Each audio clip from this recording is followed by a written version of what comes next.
Barangay Hinebra Fanatics ka rin ba katulad ko? Pahingi naman ng isang like dyan at kung pwede pakisubscribe na rin. Maraming salamat. Kapalit ni Jason David at Stephen Holt, kilalanin at ang bakbakan ng Barangay Hinebra versus Tukintex Tropang 5G Game 3. Yan ang ating mga pag-uusapan for today's video. So mga busing, mamayang gabi mapapanood na naman natin ang bakbakan ng Barangay Hinebra versus Tukintex Tropang 5G Game 3 sa finals na ito.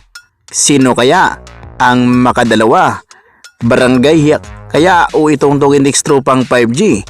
Well mga boss, sa bakbakang ito panigurado maganda ang ating mapapanood dahil inaasahan natin na babawi talaga si Tim Kun kagaya nga ng kanyang sinasabi na hindi nga daw umano niya nagustuhan ang kanilang performance nitong nagdaan nung Game 2 dahil yung kanyang mga key player mga busing ay talagang napakalamya. Loose start talaga kumbaga dahil talagang first quarter pa lang ay tinambakan na sila. Kaya ayon dito sa latest report nitong si Tim Kun, asahan natin nagigil ang kanilang kupunan na makakabawi. Kaya abangan natin. Sa bakbakang iyan kailangan talaga nilang depensa ang ipairal. Ngunit marami nga ang nananawagan na dapat paikutin nga daw ni Tim Kun ang naturang rotation. Kailangan lahat ng players ay ipasok. Marami pa nga ang nagsabi na dapat ipasok ni Tim Kun ang kanyang mga rookie.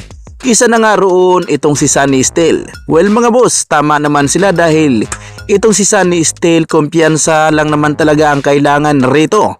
Rookie ito kaya kailangan niya talaga ipasok upang maipakita talaga ni Sunny Steel ang kanyang abilidad sa bakbakan. Pero hindi nga lang natin alam kung ano ang dahilan kung bakit hindi may pasok-pasok ni Tim Kun si Sunny Steel. Mabuti pa yung kanyang bagong rookie. Kasabayan lang ni Sunny Steel na itong si Jan Abyss kahit papano ay ipinapasok niya pa ito. At maganda rin ang ipinakita nitong si Jan Abyss.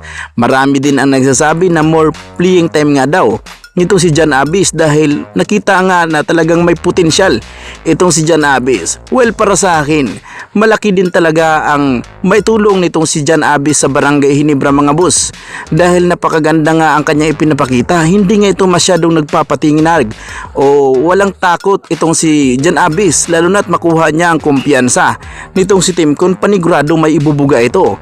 Napakarami din ang nagsasabi na dapat itong si Jan Abyss ang ipalit sa pwesto nitong si Jason David dahil hanggang sa ngayon ay wala pa ngang kumpirmasyon kung kailan makabalik si Jason David. Kaya sana ito nga daw, para sa akin ayos na rin pag itong si Jan Abyss ang ipalit sa pwesto nitong si Jason David. Samantalang si Gray ang pinagsisigawan ng Barangay Hinebra fans na dapat ipasok itong si Jeremiah Gray kapalit sa pwesto nitong si Stephen Holt. Kumbaga dalawa sila nitong si Jan Abyss at Jeremiah Gray ang ipasok sa first 5 lineup nitong si Tim Kun. Si Jan Abyss ay kapalit nitong si Jason David. Pwede ito kahit sa second unit na lang.